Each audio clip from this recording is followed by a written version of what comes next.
Tokyo KOORI, Chapter 34. Let's go. Dude, I really want to talk about this Shirazu development.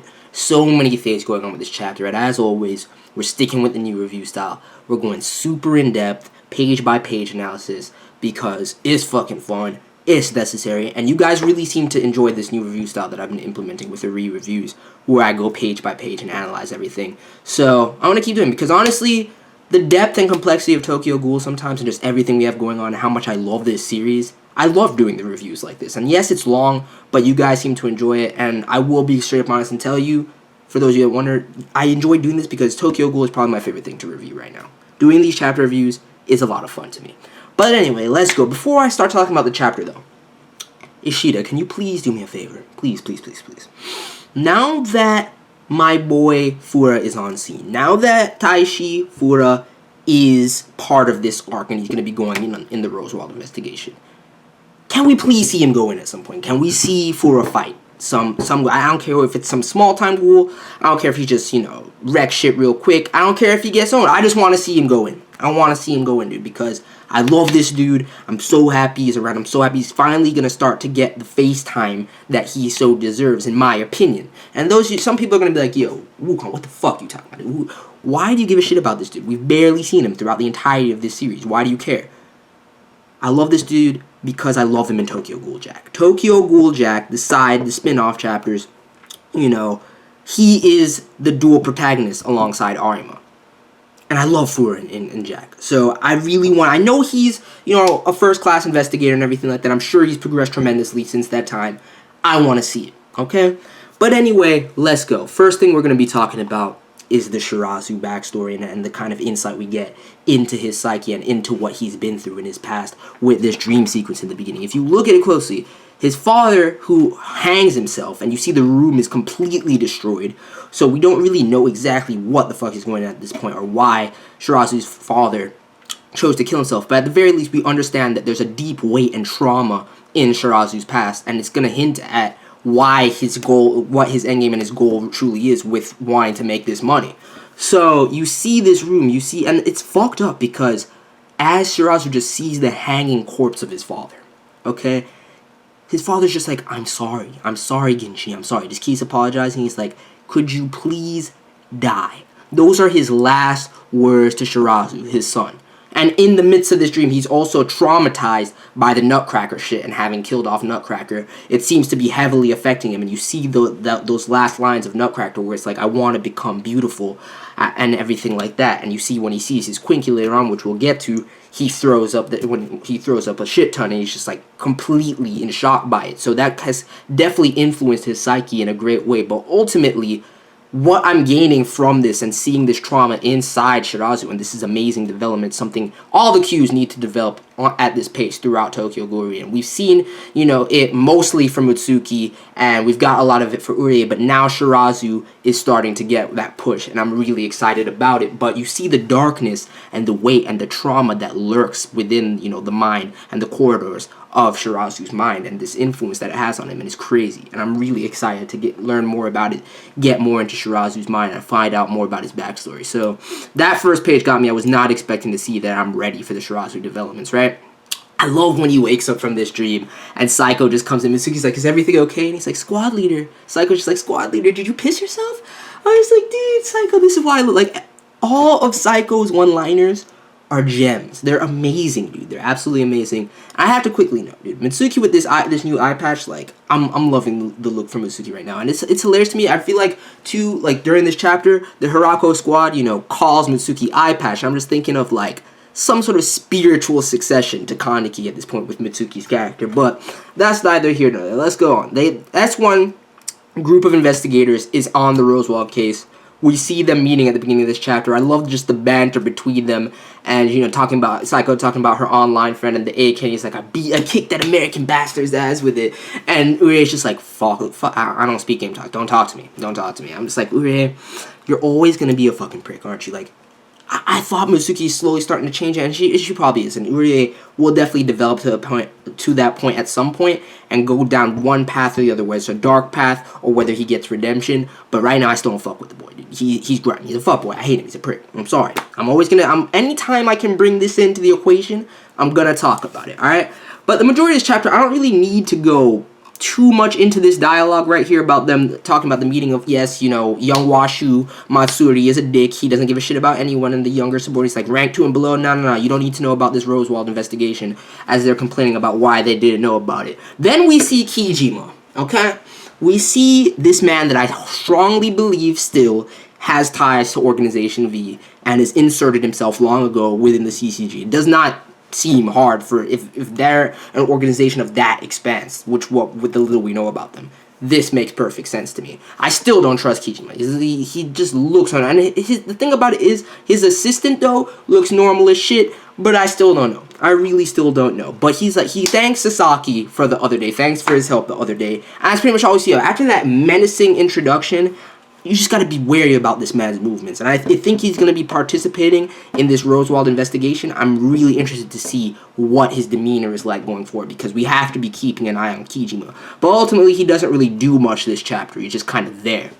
And everybody gets the shock value of encountering him once again. And then what else do we got? We got Kuramoto talking to Sasaki. Kuramoto's basically tells us that Hiraku's not there. He's not taking part in this. He has other things to take care of.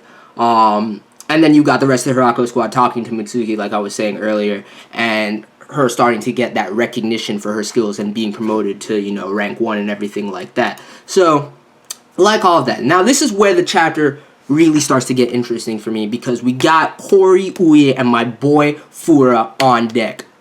Hori Chie is leading this investigation. For those of you that still don't remember Hori Chie and who exactly she is, we saw her once in Re before, you know, at the end of the auction when she was, you know, rounding everything up on the other side of things. And then as well, at the end of part 1, if you think back to the Anteku raid, and right before Arima showed up on scene when Eto was going in and wrecking shit on the rooftop, it was KOORI and, you know, I think Big dude with the mustache was there too, but no, he wasn't there. He didn't make it there in time. But it was KOORI and Hirako that were holding their own against Eto for those last seconds, buying time for Arima. So we know Hori Chie, special class investigator, Arima's protege. They mentioned it multiple times during this, and I can't wait to see her fucking go in this arc if we actually get to see that, because I really want to see what else. How, like, people are referring to her. You got KAJIMA and her assistant talking about, oh, that's the Hori Chie, dude, my bad. Mad androgynous look though. You can't fault me for that. But I forgot. I knew it was a dude too, but I forgot. Anyway, dude's like, he's the hope of Arima squad and everything like that. So I'm really hyped to see Hori Chie go in, dude. I'm really hyped to see what this dude is all about. And of course, you know, that girl that he's with, we find out more about her as well, that she participated in the raid. We'll get to that in a second. But ultimately, Corey's breaking down the operation and what they need to do, talking about the Rosewald family and how they've been, you know, trained systematically and everything like that. They're extremely strong. They've taken out first-class investigators and everything like that, so you get insight into the Rosewald family and what Kanae, you know, the retainer of the Tsukiyama family, as Kanae, and what his mindset is like and what his upbringing was like being a part of the Rosewald family and everything like that. And then Corey's like, they don't leave many traces, so we'll have to conduct an investigation first. And Sasaki, of course, pondering their next moves and everything like an opponent that doesn't leave many traces and an effective investigation, blah, blah, blah. I'm really interested to see how they go about this, because throughout Re, with seeing everything from the CCG's perspective, and it's pretty much been a case-by-case basis so far with, you know, Torso, the auction, now the Rose investigation. The first period of each arc that has started out always has to do with them gathering information, doing some sort of detective operations, and trying to, you know, narrow down their targets and everything like that. And I really like that aspect of it, and especially seeing Sasaki participate in it, because it shows his overwhelming potential in all realms. So it's great to see that, right? But I'm really liking this fucking girl, dude. Hairu Ihe is her name, which Corey's assistant and, you know, partner and everything like that. Shirazu seems flustered as fuck when he's talking to her. Clearly, you know, he finds her attractive. I find her attractive. She's a good-looking girl. I feel you, Shirazu. I feel you. And of course, Saiko and Mitsuki are teasing him and everything about that. And you can judge by, you know, Haru's kind of responses to them and how she was about to respond about her relationship with KOORI, that she sees him more as a friend. Maybe she has an attraction to him. Who knows, and everything like that. You got, you know, we find out that she's basically a protege. She was there. She was part of the, you know, the OWL operation as well. And she goes in. And of course, Uri, jealous as fuck. Just a hater, dude. He's just up in the background hating. He's like, I've searched everyone in our, you know, the top academy of graduates. He's like, how did I not know about her? He's like, this person was in an operation. I'm like, Uri, just shut the fuck up, bro. Just shut up, man. You're not...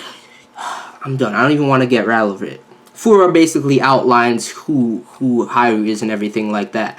And it's going to be interesting to see FURA, Haru, and KOORI. I'm really interested to see the three of them go in. Especially FURA, like I said earlier. I want to see FURA go in, but KOORI as well. I really want to see him go in. But nevertheless, that's pretty much the general breakdown of the chapter. These are the two biggest things outside of that we get. This next scene with Marude and Matsuri, young Washuuu. And he's basically like, because I was thinking he was going to be on this case and be leading the investigation, him being a special class investigator. And he kind of throws that kind of quip in there, but he doesn't give a shit about this. Because we know he was in Germany and he had that whole Roswell extermination operation in the past anyway. But we see him scheming, as he's been this whole time. Young Washuuu just steady scheming. He's like, I'd like to leverage everything we learned in Germany and use it against the Aogiri tree. The current bureau director can't do anything against the Aogiri tree, referring to his father, you know, Yoshitoki Washuuu. Or I guess, no, well, the thing is, the chairman of the CCJ is Tsuneyoshi, the director is Yoshitoki, so his father is who he's referring to. And he's like the current bureau director, that is. So you clearly see that he's either trying to insert himself and supersede his father, overthrow his father, get him the fuck out of there, and take the reins of the CCG going forward in the future. And I love Marude's kind of analysis, and we know Marude is tight with Yoshitoki like that. But you see the menacing and tactile and calculating and heartless, ruthless demeanor of young Washuuu. We've seen it before during the auction raid. You're seeing it here now, and I love Marude's words because it gives us a lot of insight into, you know, the power struggle of the CCG and the Washuuu clan, how everything's been established at this point. He's like, there's no doubt that up until now, the Washuuu family has had many excellent investigators, but they're thinking the CCG's heredity is gradually meeting its end. So there's unrest in terms of the Washuuu reign within the CCG at this point. And then Marude says, it might be a means to pull it away from the branch family, okay? But it won't end nicely if Matsuri succeeds the CCG, because there's the branch family, the Washuus, clearly some sort of infighting going on with them, the main family, everything like that. So he clearly thinks, he's like, but it won't end nicely if Matsuri succeeds the CCG. What you learned in Germany was the meaningless death of many soldiers. And I don't think he means this in a positive light whatsoever. I don't think he means this kind of saying that you've learned from this experience, you now value your subordinates. We know what young Washuuu is willing to sacrifice anybody and anybody for the end goal and the end mission. You know, the ends justify the means for him fully. And he's like, there's no reward for meaningless death. So Marude clearly does not like the idea of young Washuuu trying to take the reins of the CCG and what that means for the organization going forward. So I'm really liking that kind of political play that's going on within the CCG and getting to see that behind the scenes and everything like that. Then we got this scene with Shirazu where he sees, you know, the Chimera Queen Key, which is probably going to be beast as fuck, in honesty. Nutcracker's Queen Key that was made out for, it's probably going to be crazy. But they give it to him, he looks at it, and he just completely throws up. So clearly, it's getting to him, despite what he says to Sasaki afterwards, where he says he's not bothered by it. That dream, this sequence, the final moments of Nutcracker are weighing heavily on Shirazu's mind, and it bothers him. And those final words probably haunt him to this day, because he realized in that moment, just like even, you know, Sasaki's been questioning the Sasaki persona, not Kaneki, but Sasaki's been questioning whether, you know, what this whole thing between Ghoul and CCG is actually right, if ghouls should actually be seen, you know, as individuals as well. And I think that there's a seed of that being planted in Shirazu that aligns also with the trauma of his past and whatever took place with his father. So I'm really hyped to find out more about that, like I said. But you kind of see that dialogue between him where he's like, yo, Sasan, the reward for Nutcracker was 1.7 million. Is that a lot? And Saki's like, you know, I'm not really sure. So once again, the goal of Shirazu to make that paper, to make it stack to the ceiling for whatever reason, is reasserted. I'm really hyped about that. And then this last scene is fucking crazy, because you see the mental state of Kanae and what Tsukiyama's condition is doing to the man. and you see Hori Chie is having this dialogue with him, which I still want to know how Hori just gets away with being... I mean, we know her relationship with Tsukiyama, but we know the state he's in at this point. So I don't understand why the whole Tsukiyama family still puts up with this girl as a whole and lets her just kind of hang around the grounds and everything like that when she's a human. I mean, Monsieur Croquet must be on that same level. Master Mirumo must be on that same level. We know he's just as eccentric as his son, but he must also have some sort of infatuation or something with Hori to allow her to just be here. But anyway, Kane's not going to do anything to her because of her relationship with Tsukiyama. But that's neither here nor there. She's like, you can just leave, Sue. She's like, and Kane is telling her, you caught this attention of the CCG, you gotta go, or something like that. Or maybe that's what she says to him, yeah. She says to him, you are going to catch CCG's attention, especially with this Rosewald investigation. You might already have, though. And then Kane's just like, nah, fuck it, I'm not leaving. She's like, why don't you just leave Tsukiyama? You've served him enough. The ties that you've made, you can go do something else. And Kane just loses his shit, dude. This panel, you see the tears streaming from his eyes. There's no meaning if I'm not serving Master Shuu. The utter obsession and, you know, kind of idolization of Tsukiyama in his mind has been fermented. Tsukiyama Shuu is life for Kanye, and that's going to be extremely important. We've already known this, but to see the depths of it and how much it drives him is going to be important going forward in this arc. Extremely, extremely important, right? And Hori says after that, isn't Tsukiyama also like that? And you see the kind of bond and tie between them. And then I like this dialogue. No matter how many things you have in your possession, it just fills you with even more emptiness if you don't have the thing you want. And then Kanye says, I thought about ways to save Tsukiyama, but the Tsukiyama family might disappear. No, Hori says that. Hori says that. And Kanye is extremely shaken by this. And then you have the flower imagery once again, and them kind of referring to the Rosewell family and then Tsukiyama family and those bonds and everything, harkening back to, you know, the dialogue with the younger Kaneki and everything about Spring's End and the foreshadowing that's taking place there. And everything like that. So, good chapter, a lot of setup, building up, and getting us on our way with this new arc and where it's going to go, who the players are going to be on the CCG side, what things are going to be looking like in the dynamic over there, as well as building up, you know, Shirazu's backstory, the political power play within the CCG, more Kanye development, and everything like that. So, I'm hyped right now, dude. I'm really hyped. Biggest thing I want, though, right now, aside from more Shirazu build-up and getting this arc up and rolling, I want FURA to go in during this arc. If FURA doesn't go in during this arc, I'm going to be upset. I'm really going to be upset. But that's neither here nor there. Let me know your thoughts, and I'm out. Peace.